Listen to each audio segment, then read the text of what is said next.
Good morning. For my last message of this school year, 2011-2012, I'd like to share a thought about choosing your attitude. You alone control your attitude. Let it really sink in, and choose how you start your day. Michael is the kind of guy you love to hate. He is always in a good mood, and has always something positive to say. When someone would ask him how he was doing, he would reply, "If I were any better, I would be twins." He was a natural motivator.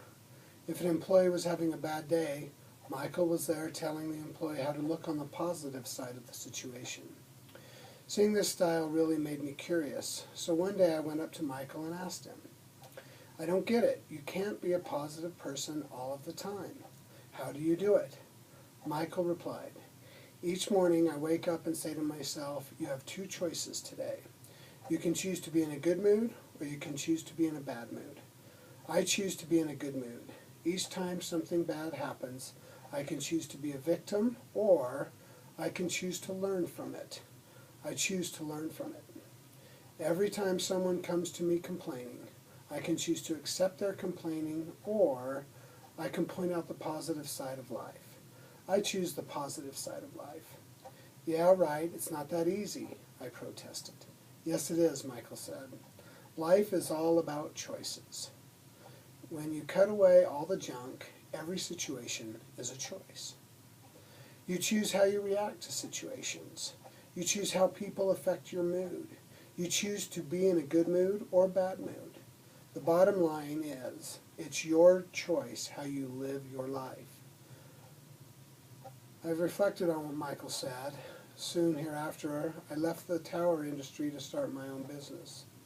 We lost touch, but I often thought about him when I made a choice about life instead of reacting to it.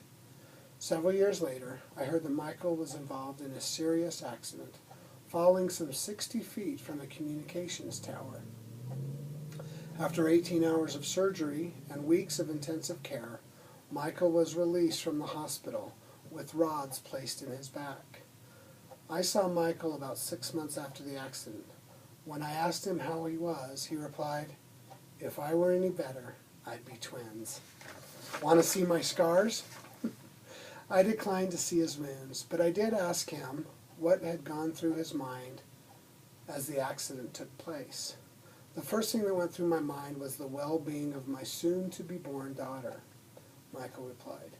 Then, as I lay on the ground, I remembered that I had two choices. I could choose to live, or I could choose to die.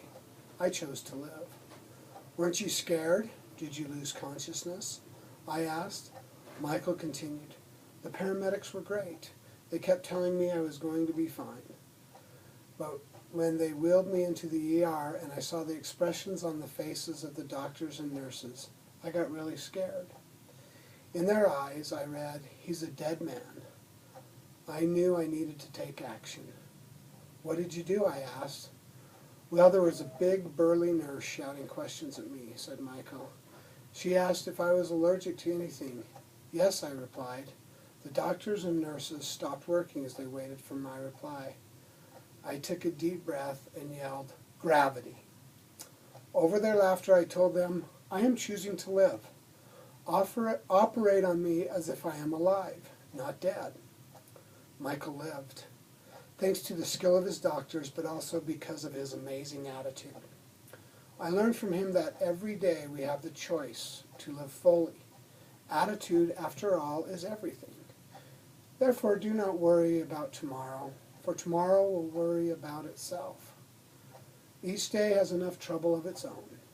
After all, today is the tomorrow you worried about yesterday." I appreciate you all. Have a great summer.